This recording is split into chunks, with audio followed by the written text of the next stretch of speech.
काव्या का जो आज का एपिसोड था, जब इस एपिसोड का एक डीटीएच सामने आया था, जहाँ पे हम लोग देख रहे थे कि काव्या आदि के ऊपर भाई राशन पानी लेकर चढ़ चुकी है।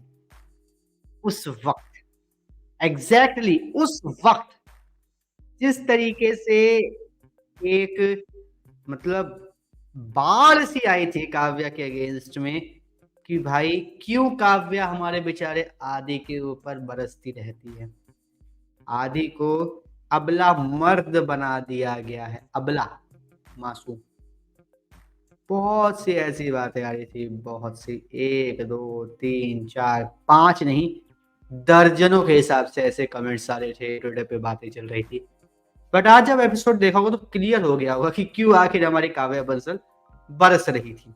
और मेरे ख्याल से काव्या का बरसना सही भी था।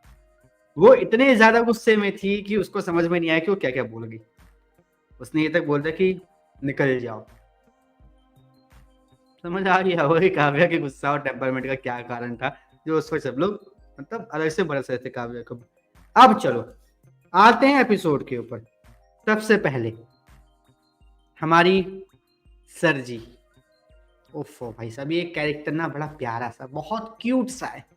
आंखें देखोगे ना तो बिल्ली जैसी आंखें हैं, ऐसे बहुत बहुत प्यारी आंखें यार। सीरियसली मैं सच बताऊं ना, मैं इस बंदी के अगर फेस एक्सप्रेशंस की बात करूं तो 90% मेरा ध्यान इस बंदी की आंखों के ऊपर, आईब्रोज पे था कि भाई बिल्ली जैसी आंखें हैं। वाओ क्या बात है। और मतलब सीरियसली अच्छा लगता है कि कोई एक ऐसा बंदा है जो काव्या को गाइड करने वाला है उस रास्ते पर जिस रास्ते पर काव्या चलना चाह रही है। स्टार्टिंग से जब से उसने अपने दिमाग में आईएएस सोचा था, उस वक्त से वो जिस रास्ते पर चलना चाह रही थी, फैमिली प्रोफेशनलिज्म दोनों को बैलेंस करके, उस रास्ते पर चलने के लिए उसको एक मतलब लाइक सीरियस वाला माहिर गाइड मिल चुका है।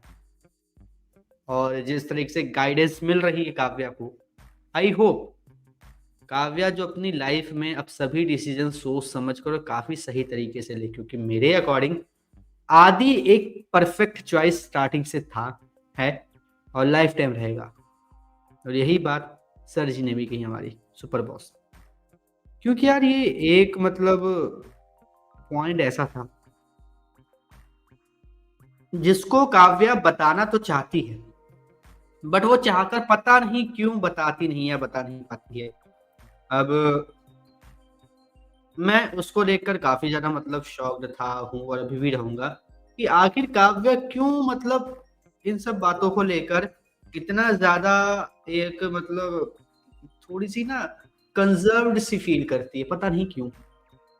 अपने फैमिली में चलो उसके पापा को पसंद नहीं है, वो समझ में आता है, बट जब वो ओवरऑल इस चीज को देख रही है, समझ रही है कि नहीं मेरे लिए जो बेस्ट लाइफ पार्टनर है वो अधिराज ही है, क्यों उसको अपने लाइफ से कई बार अलग करने की कोशिश करती रहती है काव्या। कई बार देखे इंस्टेंसेस। बट आई होप पहले एक बार इन लोगों के बीच में सब चीजें क्लियर हो चुकी है। आज दूसरी बार काव्या के दिमाग से, उसके मुंह से निकल चुकी है बात, वो परफेक्ट है, उसमें कोई कमी नहीं है। वो भी कंफ्यूज्ड है, उसकी हिस्ट्री ज्योग्राफी सब कुछ उसने बता दी मैडम सर को। अब आई होप जो काव्य है अब वो अपने दिमाग में पूरी तरीके से सुलझ चुकी हो कि नहीं आदिराज इज द वन, और उसी के साथ लाइफ टाइम अब में मुझे रहना है, चाहे कुछ हो जाए। दूसरी चीज, एक मतलब कहते नहीं है कि हल्का सा सपोर्ट अगर आपको मिल जाए, दिमाग में आपके जो जितनी भी कंफ्यूजन चल रही, जितनी भी गांठें होती है ना, वो खुलने लग जाती है। काव्य के साथ यही हुआ। काव्य जब आई उसको मिली चूड़ियां, लिपस्टिक, ठीक है। उस चीज को काव्य ने ले लिया नेगेटिविटी में, जो कि सुपर बॉस ने बोला भी कि हाँ तुम नेगेटिविटी में ले गए और तुम्हारे अंदर की जाग गई महिला शक्ति। तो फिर क्या हुआ, बिना सोचे समझे पढ़े घुस गई तुम कि हाँ भाई आ गए हम, तो धमकी लग दी आई। तो तुम्हें एक बात समझना चाहिए था कि ये जो तुम कर रही हो, क्या इसका कोई मतलब बुरा असर तो मेरे ऊपर नहीं पड़ेगा, डिपार्टमेंट पे नहीं पड़ेगा। बट तुमने ये नहीं सोचा काव्या बंसल। एंड काव्या बंसल, आपकी इस गलती के लिए आपका सस्पेंशन ज़रूर होना चाहिए। अब सस्पेंशन की बात जब आई है तो ऑब्वियस सी बात है, कोई भी ट्रेनी होगा वो डर जाएगा, क्योंकि यार पहले दिन पे अगर आपको सस्पेंशन हो जाएगा तो फिर क्या इंप्रेशन रहेगा आपकी फाइल पे। आपकी फाइल का तो अलग ही मतलब सीन चलेगा। एंड यही हुआ। काव्या इसी वजह से डर गई कि ऐसा ना हो कि भाई मेरी फाइल पे गलत इंप्रेशन पड़े, इसलिए सॉरी सॉरी बोलो, मैम को मना के बस किसी तरीके से रुक जाना, बाकी फिर तुम अपने दिमाग के अकॉर्डिंग चल लूंगी। जिसके बाद उसको समझाया गया कि देखो, मैं तुम्हारी फाइल पढ़ी है, तुम बहुत बहुत अच्छी ट्रेनी हो, तुम्हारे अंदर बस एक कमी है, अपने जज्बातों को तुम कंट्रोल नहीं कर पाती। और जिस तरीके से यहाँ पर एक चीज़ देखने को मिली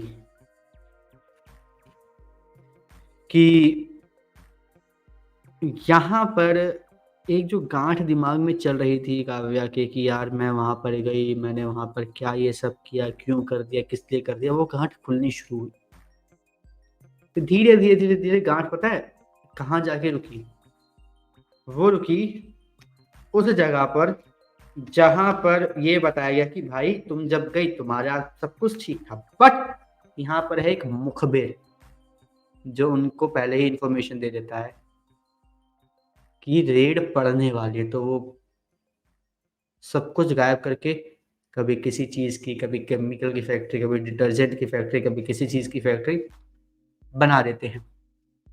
तो अब जो तुमने गलती करी है, इसको सही करने के लिए तुम्हें अपने आप एक इंक्वायरी बैठानी और पता करना है कि आखिर ये कौन है, सीरियसली कौन है जो ये खबर बाहर फैलाता है।